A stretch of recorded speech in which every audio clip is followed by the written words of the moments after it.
സുപ്രഭാതം. ഒരു ദിവസം ഒരു ചെറിയ സംഭവം കണ്ടു. ഒരു കുട്ടി തൻ്റെ അച്ഛനോട് എന്തോ ചോദിച്ചു.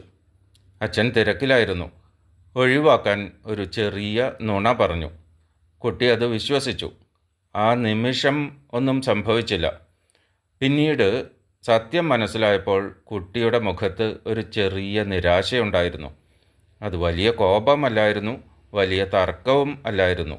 പക്ഷെ വിശ്വാസത്തിൽ ഒരു ചെറിയ വിള്ളൽ വീണിരുന്നു. അപ്പോഴാണ് ഒരു കാര്യം മനസ്സിലായത്.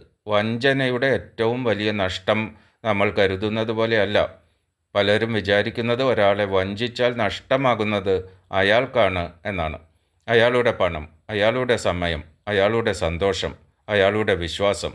അതെ, അതൊക്കെ നഷ്ടമാകാം. പക്ഷെ അതിനേക്കാൾ ആഴത്തിലുള്ള ഒരു നഷ്ടം മറ്റൊരിടത്താണ് സംഭവിക്കുന്നത്. വഞ്ചിക്കുന്ന മനുഷ്യൻ്റെ ഉള്ളിൽ. കാരണം വിശ്വാസം എന്നത് ബന്ധങ്ങളുടെ അടിത്തറയാണ്. ഒരു മനുഷ്യൻ മറ്റൊരാളെ വിശ്വസിക്കുന്നത് മനുഷ്യരുടെ നന്മയിൽ വിശ്വസിക്കുന്നത് കൊണ്ടാണ്. ആ വിശ്വാസത്തെ നാം വഞ്ചിക്കുമ്പോൾ ഒരു ബന്ധം മാത്രമല്ല തകരുന്നത്, നമ്മുടെ സ്വന്തം സ്വഭാവത്തിൻ്റെ ഒരു ഭാഗവും ക്ഷയിക്കുന്നു. ആദ്യത്തെ വഞ്ചന മനസാക്ഷിയെ അലട്ടും. രണ്ടാമത്തേത് കുറച്ചുകൂടി എളുപ്പമാകും. പിന്നെ അതൊരു ശീലമാകാം.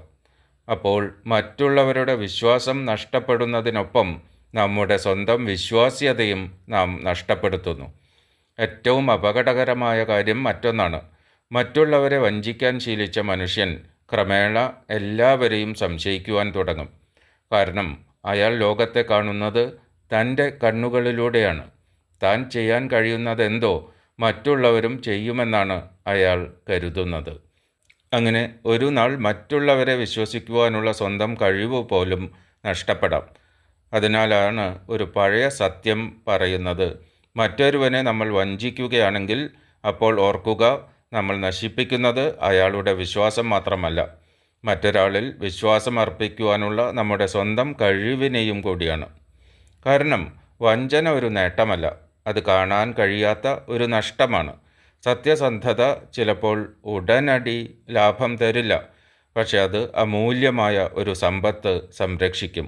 മനുഷ്യരിലുള്ള വിശ്വാസം, സ്വന്തം മനസാക്ഷിയിലുള്ള വിശ്വാസം, സ്വന്തം മുഖത്തേക്ക് കണ്ണാടിയിൽ നോക്കാനുള്ള ധൈര്യം. അവസാനം ജീവിതത്തിൽ ഏറ്റവും വിലപിടിപ്പുള്ളത് പണമോ വിജയമോ അല്ല, മറ്റുള്ളവർക്ക് നമ്മളിൽ അർപ്പിക്കാൻ കഴിയുന്ന വിശ്വാസവും നമുക്ക് മറ്റുള്ളവരിൽ അർപ്പിക്കാൻ കഴിയുന്ന വിശ്വാസവുമാണ്.